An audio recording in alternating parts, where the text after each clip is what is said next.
Now, I don't know if you all are as shocked as I am, but can you believe it's been almost one whole month ever since the assassination of Charlie Kirk?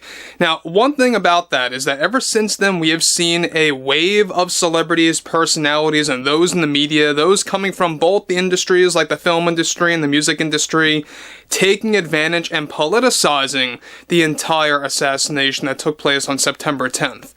This is Mike Zero. Subscribe if you're new and like this video to see future updates. You can also follow me at Mike01. I thank you also very much for the great and kind support.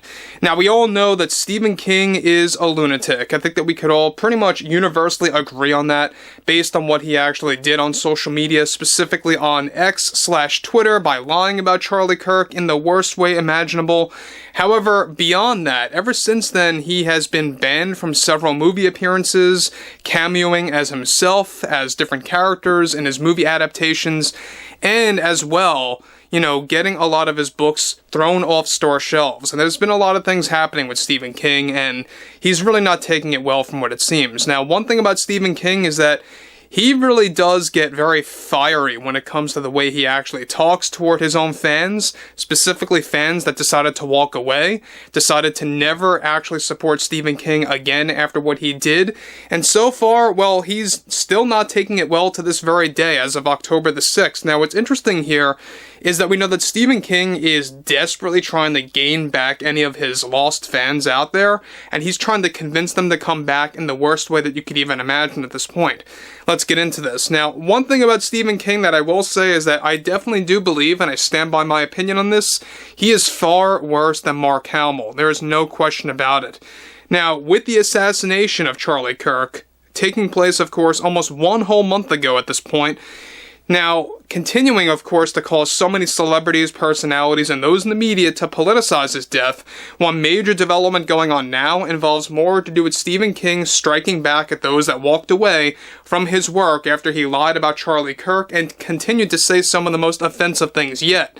Now, King delivered the following after he was banned from making some cameo appearances in his upcoming film adaptations with other studios. "I take one look at this administration," he says, "and all I see is an authoritarian leadership and how they are abusing the Charlie Kirk assassination to benefit their own political agenda. This is exactly what's wrong with Trump and everything else that puts him up to what he is doing. Just look at what's happening to me and Jimmy Kimmel. Though I think what happened to me was far more severe. If you really want to take a closer look at what's going on here, you have to do your research." Now, of course, one thing about King I will say before I move on is that he is obviously trying to play the victim right here. Let's keep moving.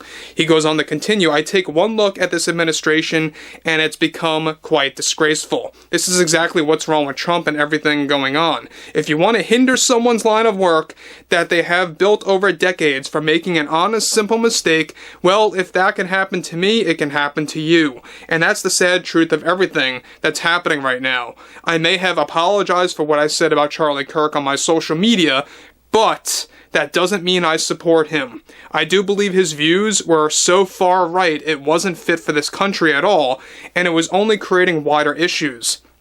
What Trump is doing now by silencing people and using his supporters to silence those in cinema or creating entertainment, then that's Charlie's legacy now. How the Trump presidency and the administration is silencing anyone who holds a differing opinion and canceling those that speak up about it all. And don't anyone dare give me the argument that the Biden administration did this under his presidency. Not once did his admin cancel anyone or hinder their freedom of speech. And if you believe that, then you are a true moron. I ask Trump now to release the Epstein files, because we all know he's in them. As his best buddy Elon Musk said, this is all nothing more than a distraction. People need to open their eyes wider to see exactly what's going on here. We are dealing with a very persistent man who wants to push his own personal problems onto our country. This is the same man that got Jimmy Kimmel canceled temporarily, and how I would argue it permanently damaged his show's ratings after the reports of that significant drop. That's all Trump's doing, and sadly I am dealing with it in both the same yet different way that Jimmy did.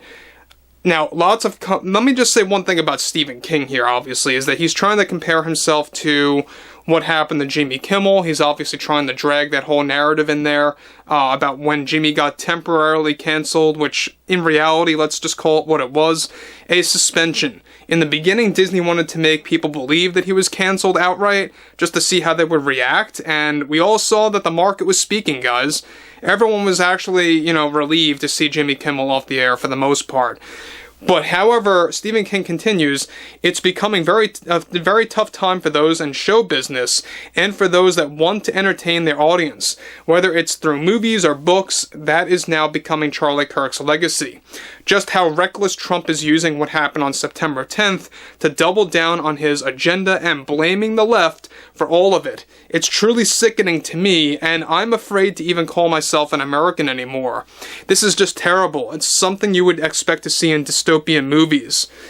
The fact that he has to drag in a specific genre or style of films into his argument just goes to show you how crazy Stephen King is and how wrapped up he is in fantasy land, right?